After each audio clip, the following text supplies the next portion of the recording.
All right, so next we're going to be covering basically just the bass throughout the song, the sub, like the 808. So what we're going to do is start by making another MIDI channel, and opening up another instance of kick 2. And this time we're going to go to the trap subs. And that's going to be found in trap all the way at the bottom. I personally really like the trap 1 preset, so I'm going to start by opening up that, just default as is. And then personally, I just like to copy the pattern of the kick, whatever the kick's doing. So we're just going to go into the MIDI and just copy this whole bottom section here where the kick is, and then make another MIDI clip the same length as the drum rack. Basically just draw this in. So I like to write music in F, generally F minor when it comes to trap stuff, just because I feel that that frequency of bass tends to resonate better with most sound systems, and even on laptops if you're able to hit the right harmonics with the sub, which is great because then you can kind of listen to the music on any sort of sound system. So we're just going to move this up to F1 to see if that's the right note. It sounds like it is, so I'm just going to start building off that.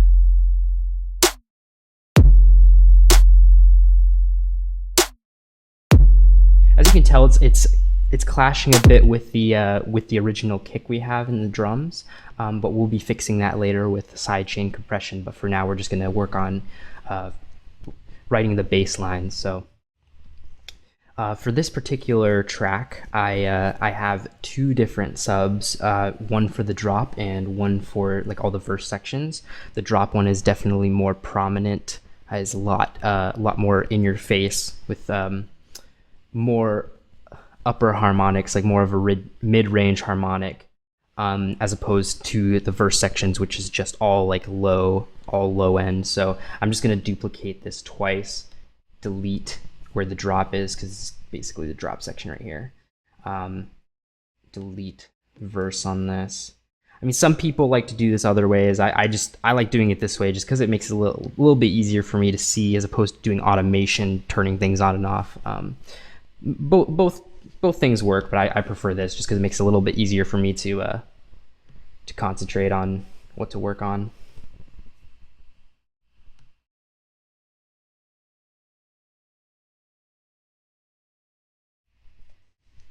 I duplicated the sub here kind of as an outro little thing for this song, so because I know that kind of goes there. So yeah, so let's hear this real quick.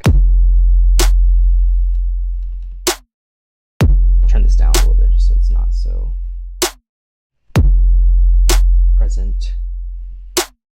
All right. So I'm going to kind of start processing this first one here. So I'm going to add a little bit of a saturator going on with this one. Let's see.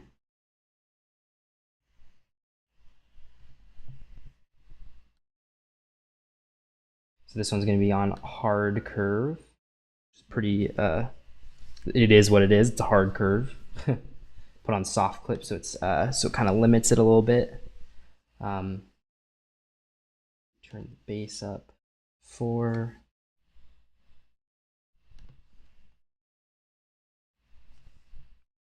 Frequency 198.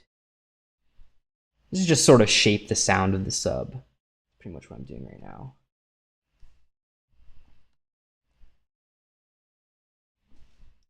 And then next I'm going to add a EQ that cuts the highs out, just low pass EQ, just because I don't really want many upper harmonics with this sub. So I'm going to do this right here, put a little bit of a low pass on there, then cut this to about, let's see, around here. Yeah, so as you can tell, it kind of, the hard curve lets a lot of harmonics cut through, but the low pass cuts a lot of those nasty frequencies that come through in this section.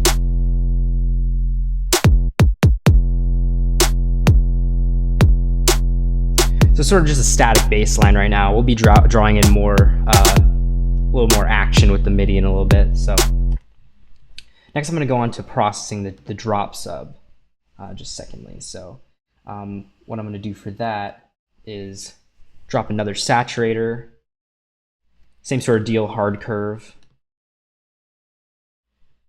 But this time I'm going to put the drive up to +4 decibels. Same color shaping going on right here.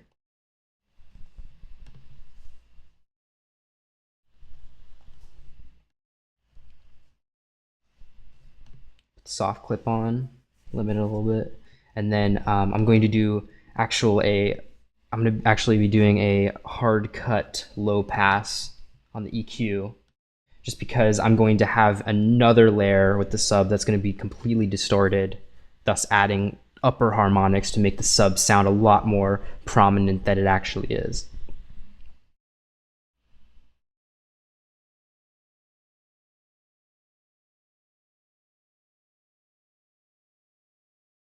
Cut this to about around 300. It's pretty good. Let's see. Gonna let the low end of this cut through a little more by adding a low shelf here, pushing it up about a decibel at 200 hertz. Right, so let's listen to this real quick. Yeah, it's a lot more present with the low end like that. I'm gonna bring this one down a little more, just so it's not so in your face. And again, for future reference, I'm going to be side chaining this, so it's not going to be clashing with that kick. Yeah, so next I'm going to add the upper harmonic layer within the drop sub. So yeah, just going to duplicate this last channel. It's going to do basically the same thing. Once we draw on all the MIDI, we'll be sure to copy it over and everything, so it'll all be doing sort of the same thing here. So yeah, with this one, I'm going to kind of processing it a little ridiculous, a little over the top here by adding a overdrive right before the saturator. I'm gonna bring this down a little bit, bring the drive down to about, let's say 38, dynamics up to 100, 100. I'll just put this to like 50 here. Okay. Next, the saturator for this channel is going to be totally maxed out through the roof on medium curve. It's because you know, each of the curves have sort of a different shaping algorithm, so it kind of makes the sound a bit different when you output it. So shape this a little differently. All right, so see what we have here. You can't really hear it because of that low pass, so what I'm going to do is actually switch this to a high pass, hard curve high pass around the same range here. Take this off, and then duck this down about the 700-ish range.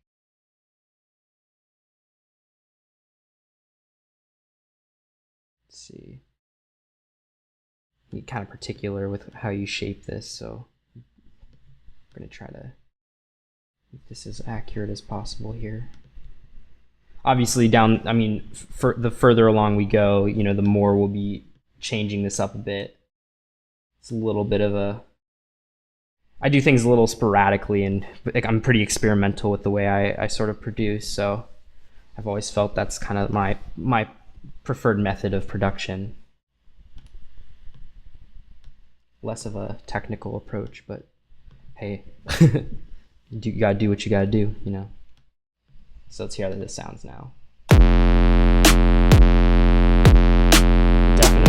Definitely a ham sub.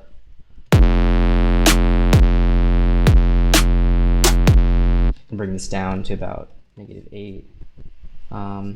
That's a little further, maybe 8.6, and then this one's going to be -2. Yeah, that feels pretty good. It seems like they're sitting together quite well. Just gotta check on this guy. Yeah, so let's hear this one. Gotta bring this up a little more in correlation to the drums, so just about half a decibel. Right, so now that we sort of have our patterns in the sound design around the subs, next I'm going to I'm going to start drawing in the actual kind of like MIDI pattern, so it's not just one static F throughout the entire song. So let's see what we have here.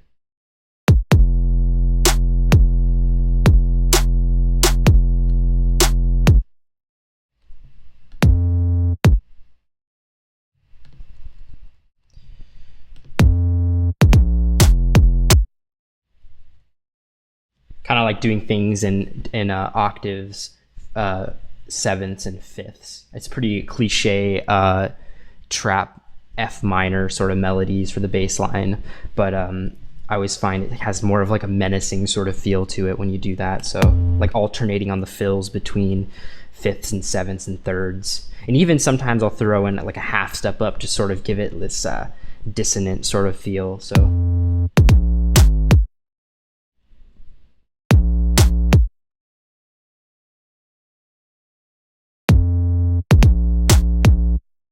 Yeah, here we go. Yes, that little half step up there will give it that sort of menacing trap feel.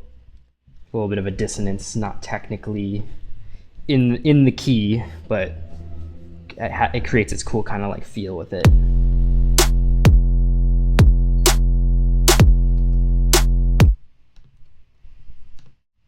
Gonna do the same thing again. These guys.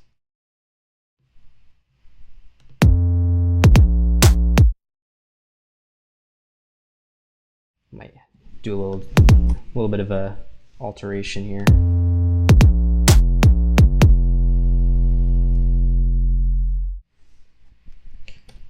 Right, so I'm gonna go in on this guy right here, do a similar thing. Go up fifth, first.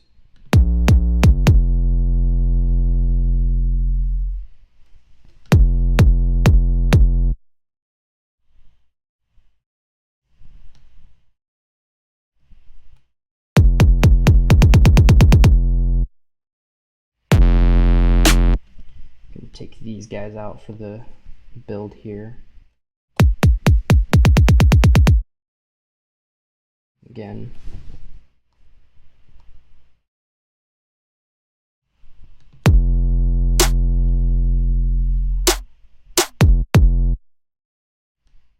This guy's a little bit of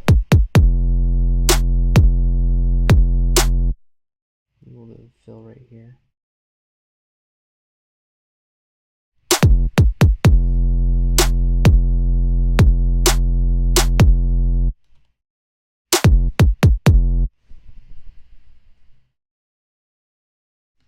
Right, so I'm going to implement the bass line feel of this part to the drop, because it's kind of doing a very similar thing with some turnarounds and whatnot. So look at this first one here.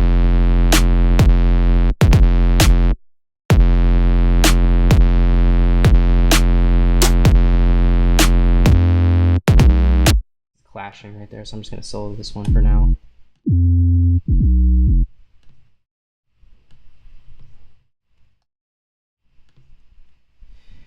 Yeah, and I like to keep my bass lines quite simple because, you know, it's sort of just driving the rhythm of the drums and the underlying dancing element of the song, the catchiness of the song, as opposed to being so intricate and complex like other styles of music.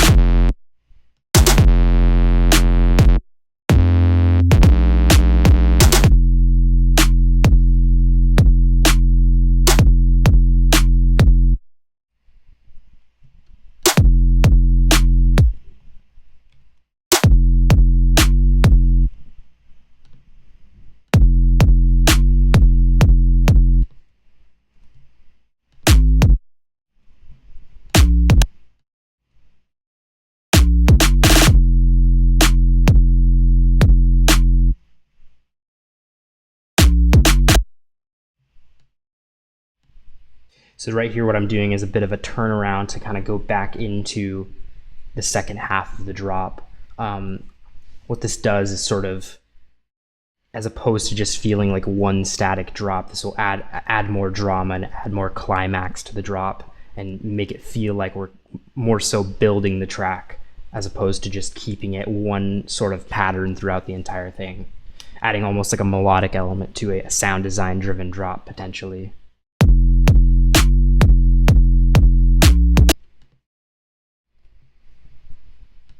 And as you can tell, sometimes the sub in trap music won't fully follow the drums, which a lot of producers don't like to do that, just because it's not the best sound ever. But personally, I like the rawness of that sort of element that hip hop producers have been doing for a while, where the 808 doesn't exactly follow what the kick pattern's doing, the top kick. So, and I kind of like using the 808 without the top kick as sort of an element, an aesthetic for this sort of sound. So what I'm going to do is duplicate this over here, that turnaround, and see, as you can see, this little space right here is where kind of that fill is going to be that I explained earlier in the previous video. So I'm going to take that out and kind of have our drop pattern here for the sub. So I'm going to copy this down to the upper harmonics layer. Consolidate this. Got to delete this one, so.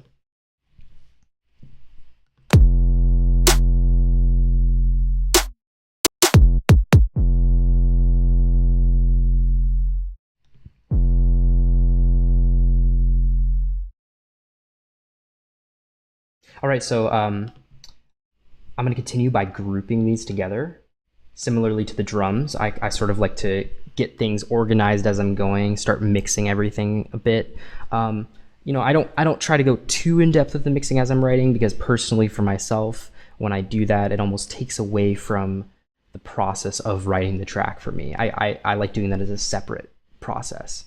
So yeah, I'm just going to group this, rename it bass, and then continue by putting a bit of a glue compressor on here. There's a really cool preset that I like using from the Ableton library called Low Extender, I believe. Yeah, Low Extender. Just if you just type in Low Extender, it'll come up under the glue compressor. I'll just put that on there. I like keeping this sort of like the stock setting. Sometimes I'll adjust the makeup just because it sometimes oversaturates the sound. It'll over kind of distort it a bit, but in this instance, it's doing what it needs to do, so I'm going to keep it as is.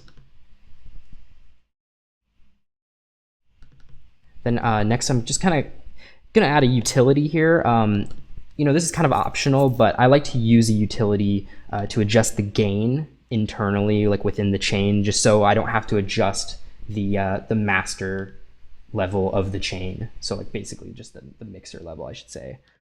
So I'm just going to bring this down like a decibel, not a half step, a decibel. So,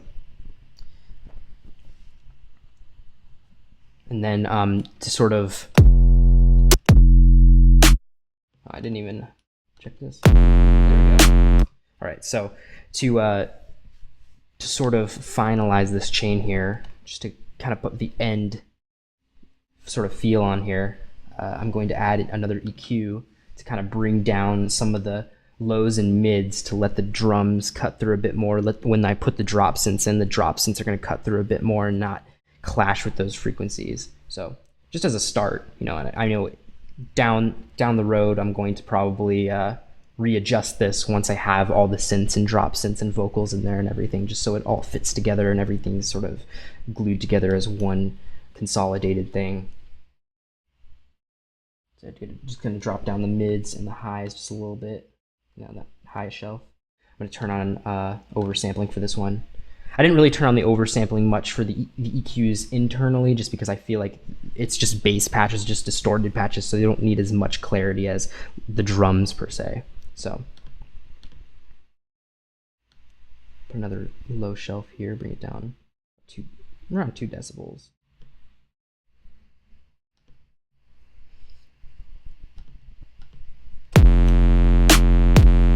So now you kind of hear the ducked mids in there, so you'll feel the space for the drop synths and all the other elements of the song.